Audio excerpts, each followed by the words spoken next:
중국의 애국 소비 열풍으로 중국에서 한국 화장품이 외면받고 있습니다. 이에 중국의 리오프닝으로 실적 반등을 기대하던 뷰티 업계가 좀처럼 힘을 쓰지 못하고 있습니다. 구민정 기자의 보도입니다. 지난해까지만 해도 중국은 우리나라의 최대 수출국으로서 한국 뷰티 산업 해외 매출의 가장 큰 비중을 차지했습니다. 그러나 꼬여버린 한중 관계 탓에 중국 소비자들을 중심으로 반한 감정이 확산하자 상황은 달라졌습니다. 올해 1월에서 5월 중국으로의 화장품 수출 증가율이 25.7% 감소한 겁니다. 여기에 중국의 젊은 소비자들을 중심으로 국산품을 애용하는 애국 소비 열풍까지 더해지며 한국 화장품에 대한 반감은 더욱 거세졌습니다.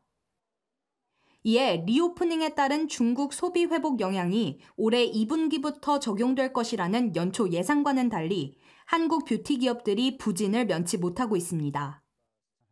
중국의 상반기 최대 할인 행사인 6.18 쇼핑 축제에서 국내 화장품 브랜드가 주요 순위권에 모습을 보이지 않았습니다. 해외 브랜드 중에는 로레알, 랑콤, 에스티로더 등 유럽의 유명 브랜드만 순위권에 안착한 모습입니다. 유럽 고급 브랜드와 가성비를 내세운 자국산 중저가 브랜드로 중국 뷰티 시장이 양분화된 겁니다. 아모레퍼시픽과 LG 생활건강 모두 부진한 성적의 판매 실적을 공개하지 않고 있습니다. 이처럼 국내 화장품 기업들이 중국에서 부진을 면치 못하자 우려가 커지는 상황입니다. 이에 양사는 모두 미국과 유럽, 일본 등 새로운 시장으로의 수출 확대에 적극 나설 것으로 보입니다. 전문가들은 특히 중국을 대체할 해외 시장으로 베트남과 일본을 꼽고 각 나라에 맞는 전략적인 마케팅을 해야 한다고 설명했습니다.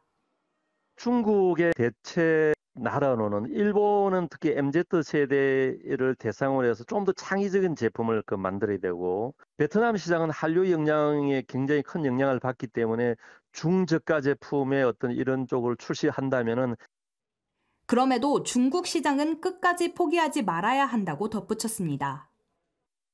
이를 위해서는 중국의 대도시 외에 중소도시들로 유통 판로를 확대하고 한국만의 프리미엄 제품을 통해 차별화를 이루어야 한다고 조언했습니다.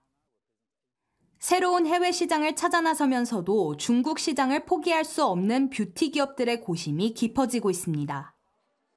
매일경제TV 구민정입니다.